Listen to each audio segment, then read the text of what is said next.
ದಿನಾಂಕ 3/5/2025 ಬಳ್ಳಾರಿ ಜಿಲ್ಲೆ ಸಂಡೂರು ತಾಲೂಕು ಡಿ ಅಂತಾಪುರ ಗ್ರಾಮದಲ್ಲಿ ಡಾಕ್ಟರ್ ಬಾಬಾ ಸಾಹೇಬ್ ಅಂಬೇಡ್ಕರ್ ಅವರ 134ನೇ ಜಯಂತಿ ಹಾಗೂ ಡಾಕ್ಟರ್ ಬಾಬು ಜಗಜೀವನ್ ರಾಮ್ ಅವರ 118ನೇ ಜಯಂತ್ಯೋತ್ಸವವು ಅದ್ದೂರಿಯಾಗಿ ನಡೆಯಿತು.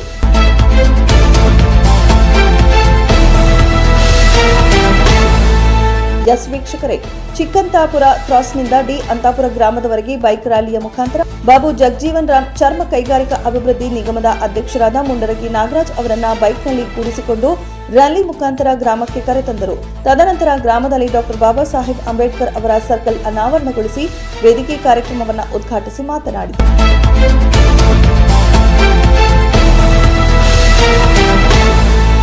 ಕಾರ್ಯಕ್ರಮದಲ್ಲಿ ಮಾಜಿ ಜಿಲ್ಲಾ ಪಂಚಾಯತ್ ಸದಸ್ಯರಾದ ಟಿ ಲಕ್ಷ್ಮಣ, ಡಿಎಸ್ಎಸ್ ಜಿಲ್ಲಾ ಸಂಚಾಲಕರಾದ ಜಿ ಗೋವರ್ಧನ್, ಡಿಎಸ್ಎಸ್ ಮುಖಂಡರಾದ ಜಗದೀಶ್ವರ ರೆಡ್ಡಿ, ಬಳ್ಳಾರಿ ಜಿಲ್ಲಾ ಸಂಘಟನಾ ಸಂಚಾಲಕರಾದ ಫೋಟೋ ರಾಜ್, ಬಳ್ಳಾರಿ ಜಿಲ್ಲಾ ವಿದ್ಯಾರ್ಥಿ ಒಕ್ಕೂಟದ ಸಂಚಾಲಕರಾದ ಅರುಣ್ ಕುಮಾರ್ ಮುಂಡರಗಿ, ಡಿಎಸ್ಎಸ್ ಸಂಡೂರು ತಾಲೂಕು ಸಂಚಾಲಕರಾದ M Ramakrishna Hegde, doctor B R Ambedkar ಸಂಘದ ತಾಲೂಕು ಅಧ್ಯಕ್ಷರಾದ M Shivalingappa, Kumar YTG, Subbanna Narayanapura, Saligangappa, Ramaswamy Bhujanganagara, Kuditini Venkatesh, DSS Sandur ನಗರ ಘಟಕದ ಸಂಚಾಲಕರಾದ ಬಸವರಾಜ್ ಬ್ರೂಸ್ಲಿ ಹಾಗೂ ಕಾರ್ಯಕ್ರಮದ ಆಯೋಜಕರಾದ ಅಂತಾಪುರ ಗಂಗಾಧರ, ಮಾಕಲಯ್ಯ, ಕುಮಾರಸ್ವಾಮಿ ಸೇರಿದಂತೆ ಡಿ ಅಂತಾಪುರ ಗ್ರಾಮದ ಯುವಕರು, ಮಹಿಳೆಯರು ಮತ್ತು ಮಕ್ಕಳು ಉಪಸ್ಥಿತರಿದ್ದರು.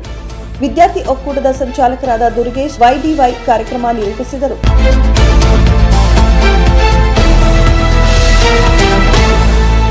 ವರದಿಗಾರರು ಕೆಕೆ ಮೆಹಬೂಬ್ ಬಾಷಾ. ಇದು ಗರುಡ ನ್ಯೂಸ್ ಸಂಡೂರು.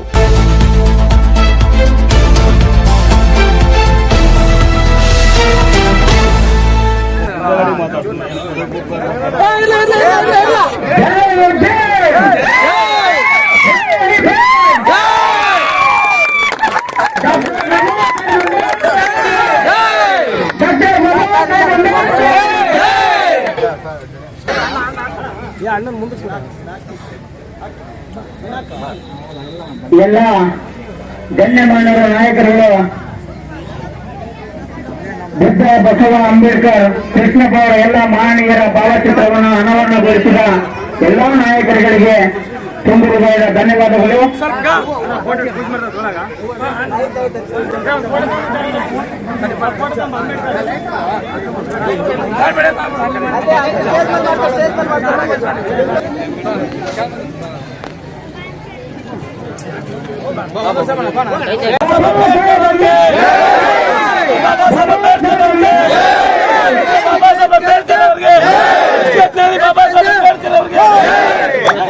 ಬುದ್ಧ ಬಸವ ಅಂಬೇಡ್ಕರ್ ಅವರಿಗೆ, ಬುದ್ಧ ಬಸವ ಅಂಬೇಡ್ಕರ್ ಅವರಿಗೆ, ಬಸವ ಕೃಷ್ಣಪ್ಪ ಅವರಿಗೆ, ಬಸವ ಕೃಷ್ಣಪ್ಪ ಅವರಿಗೆ ಮಹನೀಯರ ಭಾವಚಿತ್ರವನ್ನು ಸಮಿತಿಯ ಪರವಾಗಿ ಮತ್ತು ಊರಿನ ಎಲ್ಲ ಗಣ್ಯಮಾನ್ಯರ ಪರವಾಗಿ ತಮಗೆ ತುಂಬ ಹೃದಯದ ಧನ್ಯವಾದಗಳು. ವೇದಿಕೆ ಮುಂಭಾಗದಲ್ಲಿರ್ತಕ್ಕಂಥ ಎಲ್ಲ ನಾಯಕರುಗಳು, ಇರ್ತಕ್ಕಂಥ ಮಹಿಳೆಯರು ತಾವು ದಯವಿಟ್ಟು ವೇದಿಕೆಗೆ ಆಸೀನರಾಗಬೇಕು. ಕಾರ್ಯಕ್ರಮಕ್ಕೆ ಇನ್ನೊಂದು ಸಂತೋಷದ ವಿಷಯ ಏನಂದ್ರೆ, ನಮ್ಮ ನೆರವೇರಿಸಿಕೊಳ್ಳಬೇಕಂತ ಸಮಿತಿಯ ಪರವಾಗಿ ತಮ್ಮಲ್ಲಿ ವಿನಂತಿಸಿಕೊಳ್ತಿದ್ದೇನೆ. ಕೆಂಚಪ್ಪ ಕುರ್ತಿ ಇವರು ಕೂಡ ವೇದಿಕೆಗೆ ಆಗಮಿಸಬೇಕು.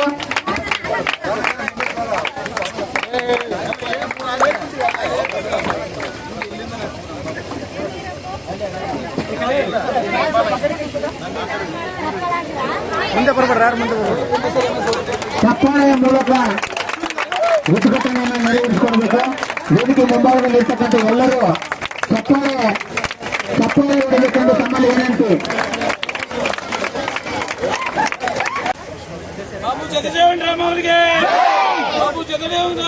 ವೇದಿಕೆಯಲ್ಲಿ ಆಸ್ಪೀಡರಾಗಿರ್ತಕ್ಕಂಥ ಎಲ್ಲರೂ ಕೂಡ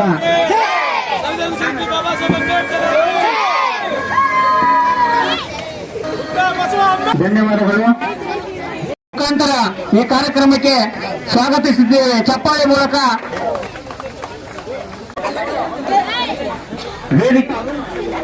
ಕಾರ್ಯಕ್ರಮಕ್ಕೆ ಸ್ವಾಗತ ಕೋರುತ್ತಿದ್ದೇವೆ. ಗೋವರ್ಧನನ್ನ ಮೂಲಕ ಸ್ವಾಗತ ಕೋರುತ್ತಿದ್ದೇನೆ.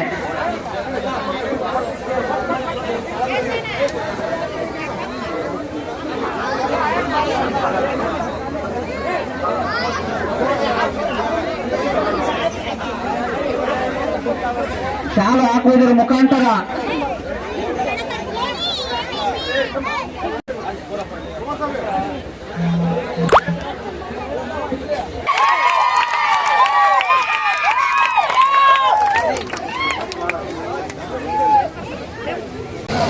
ವೇದಿಕೆ ಮೇಲೆ ಆಸೀನರಾಗಿರ್ತಕ್ಕಂಥ ನಿಮ್ಮೆಲ್ಲರ ಅಚ್ಚುಮೆಚ್ಚಿನ ನಾಯಕರು, ನಮಗೆ ಅಣ್ಣನ ಸಮಾನರು, ಮುಂಡ್ರಿಗಿ ನಾಗರಾಜಣ್ಣ ಅವರೇ, ವೇದಿಕೆ ಮೇಲೆ ಆಸೀನರಾಗಿರ್ತಕ್ಕಂಥ ಗೋವರ್ಧನ್ ಅವರೇ, ರೆಡ್ಡಣ್ಣ ಅವರೇ, ಗ್ರಾಮ ಪಂಚಾಯತಿ ಅಧ್ಯಕ್ಷರಾಗಿರ್ತಕ್ಕಂಥ ಹೊನ್ನೂರು ಸ್ವಾಮಿ ಅವರ ಅಭಿಮಾನಿ ಬಂಧುಗಳೇ, ಊರಿನ ಹಿರಿಯರೇ ಹಾಗೂ ಅಕ್ಕ ತಂಗಿಯರೇ, ಈ ಒಂದು ಜಯಂತ್ಯೋತ್ಸವ ಕಾರ್ಯಕ್ರಮ ಪ್ರತಿ ಹಳ್ಳಿಯಲ್ಲಿ ಮತ್ತು ನಗರ ಪ್ರದೇಶಗಳಲ್ಲಿ ಬಾಬಾ ಸಾಹೇಬ್ ಅಂಬೇಡ್ಕರ್ ಅವರ 14ನೇ ತಾರೀಕಿನೇ ಮಾಡ್ತೀವಿ ನಾವು. ಸಾಮಾನ್ಯವಾಗಿ ಏಪ್ರಿಲ್ 14ನೇ ತಾರೀಕಿಗೆ ನಾವು ಮಾಡ್ತಕ್ಕಂಥದ್ದು. ಯಾಕಂದ್ರೆ ಅವರು ಹುಟ್ಟಿರ್ತಕ್ಕಂಥ ದಿವಸ ಹೊತ್ತು ನಾವೆಲ್ಲ ಅಂಬೇಡ್ಕರ್ ಜಯಂತಿಯನ್ನ ಮಾಡ್ತೀವಿ. ನಗರ ಪ್ರದೇಶಗಳಲ್ಲಿ ಎಲ್ಲ ಮುಖಂಡರುಗಳು ಅಲ್ಲಿ ಹಾಜರಿರುವುದರಿಂದ ಗ್ರಾಮಗಳಿಗೆ ಮುಖಂಡರುಗಳೆಲ್ಲ ಬರಲಿಕ್ಕೆ ಆಗಲ್ಲ ಅನ್ನೋ ಒಂದು ಕಾರಣಕ್ಕಾಗಿ ಸುಮಾರು 1 ತಿಂಗಳ ಕಾಲ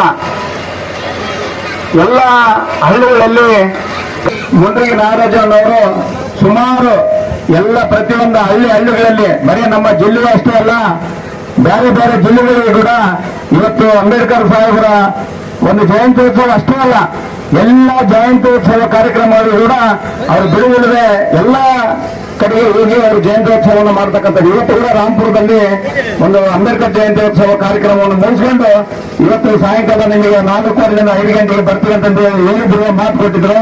ಅದರಂತೆ ಇವತ್ತು ನಾಗರಾಜಣ್ಣ ಅವರು ನಮ್ಮ ಗ್ರಾಮಕ್ಕೆ ಬಂದಿರೋದು ನಿಜವಾಗ್ಲೂ ನಮ್ಮ ಊರಿನ ಪರವಾಗಿ ನನಗೆ ಅವರಿಗೆ ಹೃತ್ಪೂರ್ವಕವಾದ ಅಭಿನಂದನೆಗಳನ್ನು ಸಲ್ಲಿಸಲಿಕ್ಕೆ ನಾನು ಬಯಸ್ತಾ ಇದ್ದೇನೆ. ಬಾಬಾ ಸಾಹೇಬ್ ಅಂಬೇಡ್ಕರ್ ಅವರ ಜಯಂತ್ಯೋತ್ಸವವನ್ನ ಕೇವಲ ಒಂದು ಜಾತಿಗೆ ಸೀಮಿತವಾಗಿರ್ತಕ್ಕಂಥ ವ್ಯಕ್ತಿ ಅಲ್ಲ ಅವರು. ಎಲ್ಲ ಸರ್ವ ಧರ್ಮ ಸರ್ವ ಜಾತಿಯವರು ಕೂಡ ಬಾಬಾ ಸಾಹೇಬ್ ಅಂಬೇಡ್ಕರ್ ಅವರು ಅವರ ಜಯಂತ್ಯೋತ್ಸವವನ್ನು ಮಾಡಬೇಕಾಗಿದೆ. ಯಾಕಂದ್ರೆ ಇವತ್ತು ನಾವು ಬುದ್ಧ, ಬಸವ, ಅಂಬೇಡ್ಕರ್, ವಾಲ್ಮೀಕಿ, ಕನಕದಾಸರು ಹೀಗೆ ಎಲ್ಲ ಜಾತಿ ಧರ್ಮದವರು ಸಮಾಜವನ್ನು ನಿರ್ಮಾಣ ಮಾಡಲಿಕ್ಕೆ ಯಾವ ಒಂದು ತುಳಿತಕ್ಕೆ ಒಳಗಾಗಿರ್ತಕ್ಕಂಥ ಎಲ್ಲ ಹಿಂದೆ ಇರ್ತಕ್ಕಂಥ ಒಂದು ಜಾತಿಗಳನ್ನ ಒಂದು ಸಮಕಾಲೀನ ಎಲ್ಲ ಸಮಾನತೆಯನ್ನು ಸಾರಲಿಕ್ಕಾಗಿ ಅವರೆಲ್ಲ ಒಂದು ನಮ್ಮ ಸಮಾಜದ ಏಳಿಗೆಯಾಗಿ ಬೆಳೆದಿರ್ತಕ್ಕಂಥ ಒಂದು ವ್ಯಕ್ತಿಗಳನ್ನ ನಾವೆಲ್ಲರೂ ಕೂಡ ಅವರನ್ನ ಸನ್ಮಾನಿಸಬೇಕಾಗಿದೆ, ಗೌರವಿಸಬೇಕಾಗಿದೆ. ಅವರ ಆದರ್ಶಗಳನ್ನ ನಾವೆಲ್ಲರೂ ಕೂಡ ಪಾಲನೆ ಮಾಡತಕ್ಕಂಥದ್ದು ನಮ್ಮೆಲ್ಲರ ಕರ್ತವ್ಯವಾಗಿದೆ. ತಮಗೆಲ್ಲ ಗೊತ್ತು, ಬಾಬಾ ಸಾಹೇಬ್ ಅಂಬೇಡ್ಕರ್ ಅವರ ಜೀವನ ಚರಿತ್ರೆಯನ್ನು ತಾವೆಲ್ಲರೂ ನೋಡ್ತಾ ಇದ್ದೀರಿ. ತಾವೆಲ್ಲ ಜಿಟಿವಿಯಲ್ಲಿ ತಾವೆಲ್ಲ ನೋಡ್ತಾ ಇದ್ರಲ್ಲ, ತಾವೆಲ್ಲ ವೀಕ್ಷಣೆ ಮಾಡ್ತಾ ಇದ್ರಲ್ಲ ಬಾಬಾ ಸಾಹೇಬ್ ಅಂಬೇಡ್ಕರ್ ಅವರ ಜೀವನ ಚರಿತ್ರೆಯನ್ನ. ನಿಜವಾಗ್ಲೂ ಅವರ ಜೀವನ ಚರಿತ್ರೆಯನ್ನು ನೋಡಿದ್ರೆ ಒಂದು ಸಾರಿ ನಾನು ಬೆಂಗಳೂರಲ್ಲಿ ನಮ್ಮ ತಮ್ಮನ ಮನೆಯಲ್ಲಿದ್ದೆ. ಒಂದು ಸನ್ನಿವೇಶವನ್ನು ನಾನು ನೋಡಿದಾಗ ನಿಜವಾಗ್ಲೂ ನನಗೆ ದುಃಖ ತಡೆಯೋಕ್ಕಾಗಲ್ಲ. ಕಣ್ಣಾಗಿ ನೀರು ಹೆಂಗ್ ಬಂದಿದ್ದು ನೀರು ಹಂಗೆ ಕಣ್ಣಾಗಿ ನೀರು ಬಂದಿದೆ.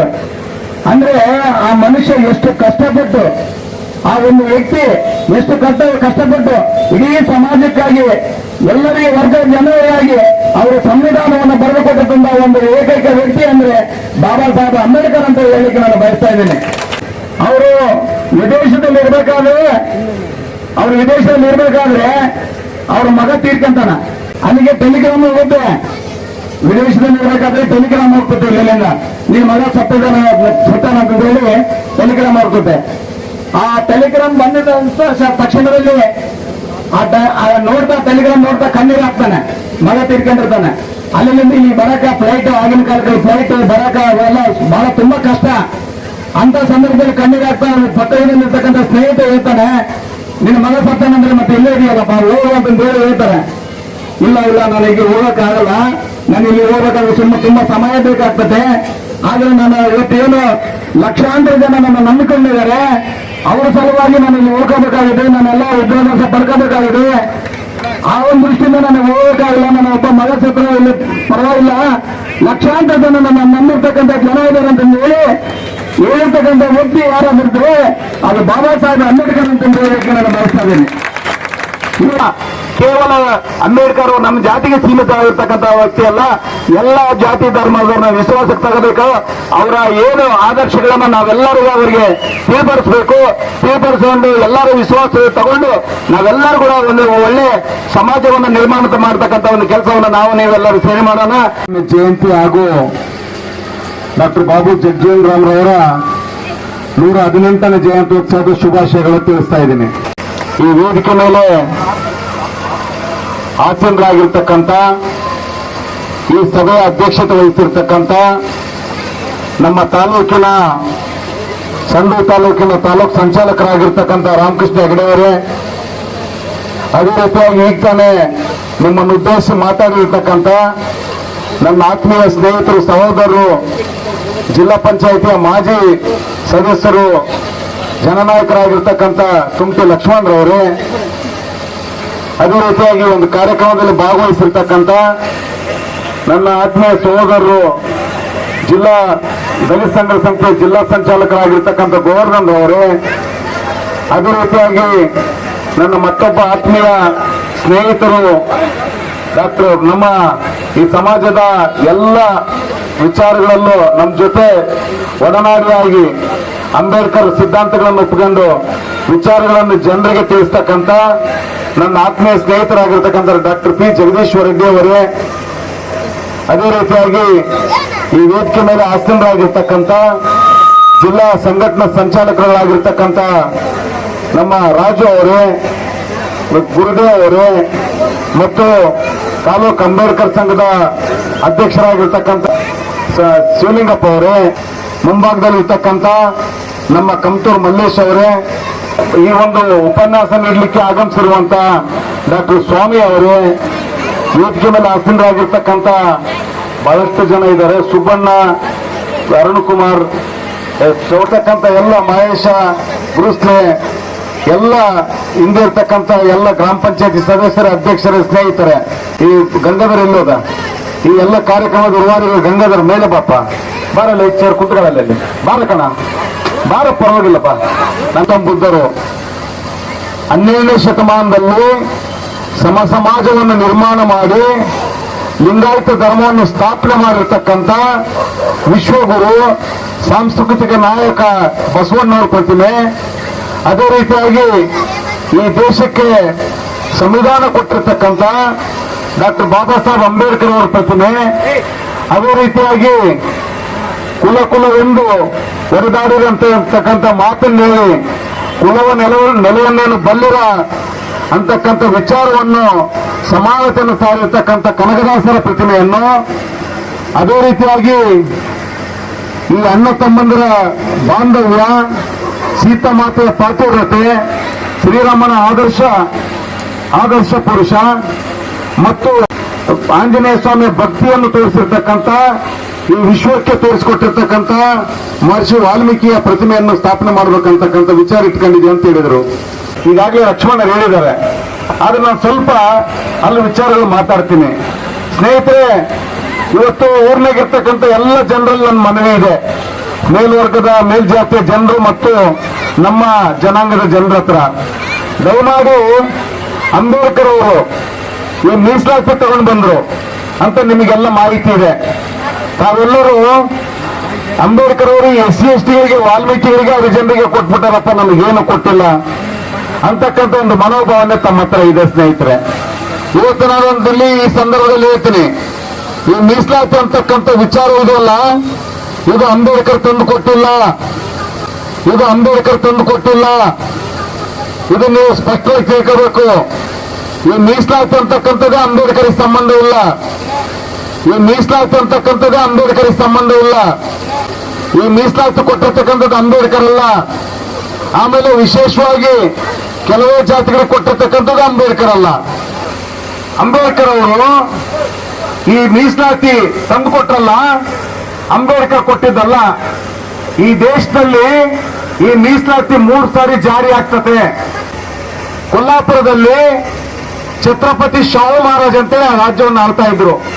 ಅಂಬೇಡ್ಕರ್ ಅವರಿಗೆ ಸ್ಕಾಲರ್ಶಿಪ್ ಕೊಟ್ಟು ಓದಿಸಿರ್ತಕ್ಕಂಥವ್ರು.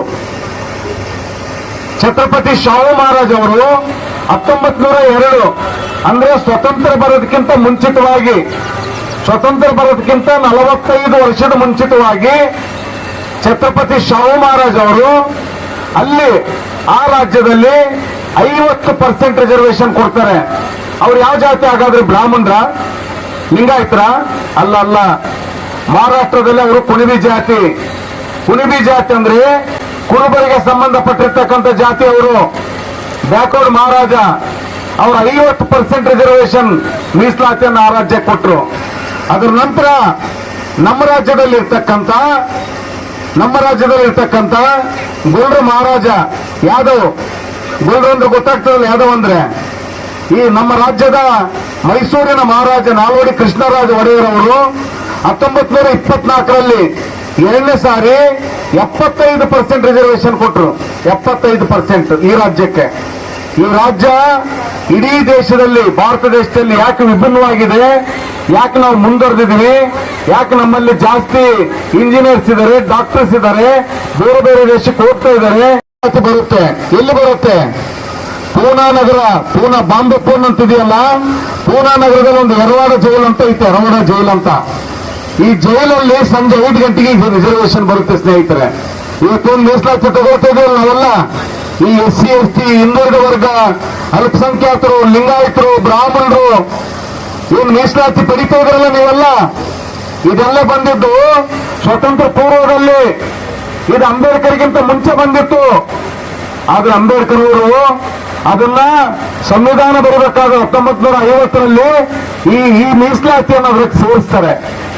ಆರ್ಟಿಕಲ್ 14 ಏನಲ್ಲಿ, ಆ ಆರ್ಟಿಕಲ್ 14 ಏನಲ್ಲಿ ಸೇರಿಸ್ತಾರೆ, ಅಷ್ಟೇ ಅವ್ರದ್ದು ಕೆಲಸ.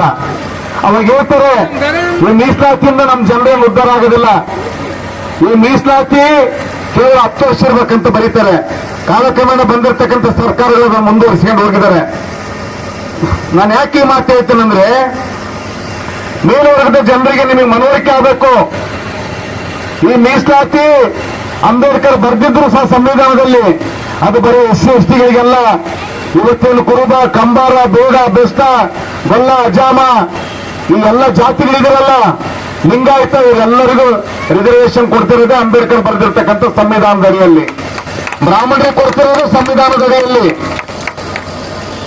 ಇವತ್ತು ನೀವು ಅರ್ಥ ಮಾಡ್ಕೊಳ್ಬೇಕು, ಅಂಬೇಡ್ಕರ್ ಅಂದ ತಕ್ಷಣ ಯಾಕೆ ನೀವು ಸಣ್ಣದಾಗಿ ನೋಡ್ತೀರಿ?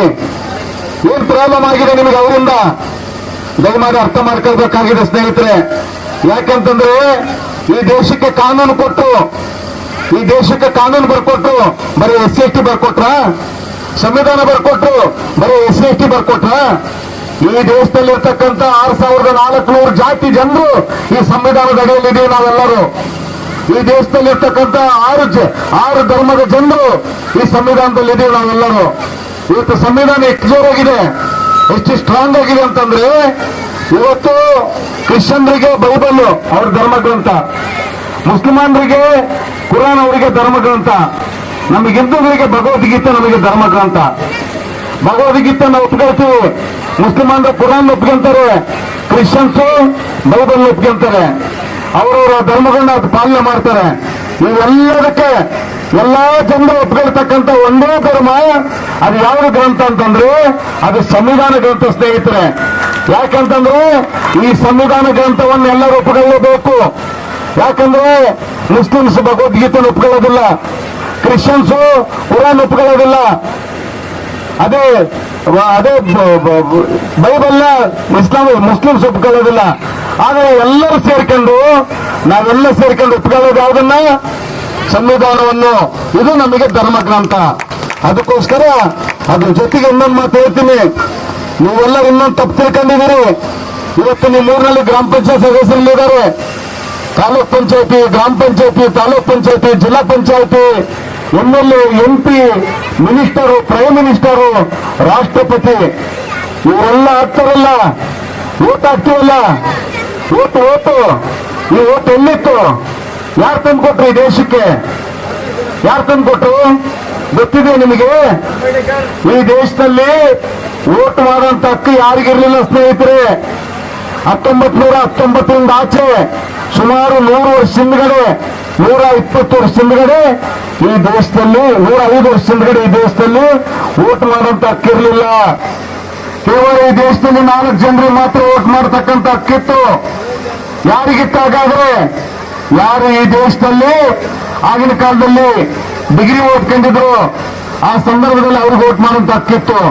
ಯಾರು ಆ ಸಂದರ್ಭದಲ್ಲಿ ಇನ್ಕಮ್ ಟ್ಯಾಕ್ಸ್ ಕಟ್ತಾ ಇದ್ರು ಆದಾಯ ತೆರಿಗೆ ಅವ್ರಿಗೆ ವೋಟ್ ಮಾಡ್ತಕ್ಕಂಥ ಗೆತ್ತು ಟಾಟಾ ಬಿರ್ಲಾ ಅವರಿಗೆ. ಆ ಸಂದರ್ಭದಲ್ಲಿ ಯಾರು ಸಾವಿರಾರು ಎಕರೆ ಜಮೀನು ಇಟ್ಕೊಂಡಿದ್ರು ಅವ್ರಿಗೆ ವೋಟ್ ಮಾಡ್ತಕ್ಕಂಥ ಹಕ್ಕಿತ್ತು. ಕೊನೆಯದಾಗಿ ಈ ದೇಶದ ಎಲ್ಲ 3% ಇರ್ತಕ್ಕಂಥ ಬ್ರಾಹ್ಮಣರಿಗೆ ವೋಟ್ ಮಾಡ್ತಕ್ಕಂಥ ಹಕ್ಕಿತ್ತು. ಈ ಊರಿನಲ್ಲಿ ಇರ್ತಕ್ಕಂಥ ಕುರುಬರಿಗಿರ್ಲಿಲ್ಲ, ವಾಲ್ಮೀಕಿಗಳಿಗಿರ್ಲಿಲ್ಲ, ಹರಿಜನರಿಗಿರ್ಲಿಲ್ಲ, ಲಿಂಗಾಯತರಿಗಿರ್ಲಿಲ್ಲ, ಇನ್ನು ಉಪ್ಪಾರಿಗಿರ್ಲಿಲ್ಲ, ಮುಸ್ಲಿಮಾನರಿಗಿರ್ಲಿಲ್ಲ, ಯಾರ್ಯಾರಿಗಿರ್ಲಿಲ್ಲ ವೋಟ್ ಮಾಡ್ತಕ್ಕಂಥ ಹಕ್ಕು. ಅವಾಗ ಅಂಬೇಡ್ಕರ್ ಯೋಚನೆ ಮಾಡ್ತಾರೆ, ಯಾವ ದೇಶದಲ್ಲಿ ವೋಟ್ ಮಾಡ್ತಕ್ಕಂಥ ಹಕ್ಕಿರೋದಿಲ್ಲೋ ಆ ದೇಶದಲ್ಲಿ ಜನಗಳು ಅವ್ಯವಸ್ಥೆ ಆಗ್ತದೆ, ದೇಶ ಕೆಟ್ಟೋಗ್ತದೆ, ಅವ್ರಿಗೆ ಹಕ್ಕಿರೋದಿಲ್ಲ ಅಂತಕ್ಕಂಥ ವಿಚಾರ ಮನಗಂಡು ಬ್ರಿಟಿಷರ ಹತ್ರ ಹೋರಾಟ ಮಾಡಿ 1920ರಲ್ಲಿ ಈ ದೇಶದಲ್ಲಿರ್ತಕ್ಕಂಥ 18 ವರ್ಷ ಆಗಿರ್ತಕ್ಕಂಥ ಎಲ್ಲರಿಗೂ ವೋಟ್ ಮಾಡ್ತಕ್ಕಂಥ ಹಕ್ಕನ್ನು ತಂದುಕೊಟ್ರು. ಅಂಬೇಡ್ಕರ್ ಏನಾದ್ರು ಬರೀ ಹರಿಜನರಿಗೆ ಮಾತ್ರ ತಂದುಕೊಟ್ರ? ಇಲ್ಲ ವಾಲ್ಮೀಕಿಗಳಿಗೆ ಮಾತ್ರ ತಂದುಕೊಟ್ರೆ ವೋಟ್ ಮಾಡ್ತಕ್ಕಂಥ ಹಕ್ಕು? ಈ ದೇಶದಲ್ಲಿ ಇರ್ತಕ್ಕಂಥ 6400 ಜಾತಿಯ ಜನರಿಗೆ ವೋಟ್ ಮಾಡ್ತಕ್ಕಂಥ ಹಕ್ಕು ತಂದುಕೊಟ್ರು. ಸ್ನೇಹಿತರೆ, ತಾವು ಅರ್ಥ ಮಾಡ್ಕೊಳ್ಬೇಕಾಗಿದೆ. ದಯಮಾಡಿ ತಮ್ಮಲ್ಲಿ ಮನವಿ ಇದೆ ನಂದು. ಅಂಬೇಡ್ಕರ್, ಬಸವಣ್ಣ, ಬುದ್ಧ, ಕನಕದಾಸರು, ವಾಲ್ಮೀಕಿಯವರು ಏನು ಇವರೆಲ್ಲ ನೇರ ಪರ್ವತದಲ್ಲಿ ನಿಂತಿದ್ದಾರೆ ರಾಜ್ಯದಲ್ಲಿ, ಇವರೆಲ್ಲರೂ ಸಹ ಸಮಾನರು. ಅವ್ರಿಗೆ ಯಾವುದು ಭೇದ ಇರಲಿಲ್ಲ. ಎಲ್ಲರೂ ಒಂದಾಗಿ ಈ ಸಮಾಜವನ್ನು ಕಟ್ಟುವಂತ ಕೆಲಸ, ಈ ಸಮಾಜವನ್ನು ಮೇಲೆತ್ತುವಂತ ಕೆಲಸ, ಈ ಸಮಾಜದಲ್ಲಿರ್ತಕ್ಕಂಥ ಈ ಸಣ್ಣ ಪುಟ್ಟ ವ್ಯತ್ಯಾಸಗಳನ್ನು ಸರಿ ಮಾಡ್ತಕ್ಕಂಥ ಕೆಲಸ ಈ ಮಹನೀಯರು ಮಾಡ್ಕೊಂಡು ಹೋಗಿದ್ದಾರೆ. ನಾವು ಸಹ ದಾರಿಯಲ್ಲಿ ನಡೆಯೋಣ ಅಂತಕ್ಕಂಥ ಮಾತನ್ನು ಹೇಳ್ತಾ, ಯಾಕಂದ್ರೆ ಇನ್ನೂ ಬಹಳ ಜನ ಇದ್ದಾರೆ ಮಾತಾಡ್ತಕ್ಕಂಥವ್ರು ಅಂತ ಹೇಳ್ತಾ ನನ್ನ ಮಾತುಗಳನ್ನು ಮುಗಿಸ್ತಾ ಇದ್ದೇನೆ. ನಮಸ್ಕಾರಗಳು. ಜೈ ಭೀಮ್, ಜೈ ಭಾರತ್, ಜೈ ಕೃಷ್ಣಪ್ಪ.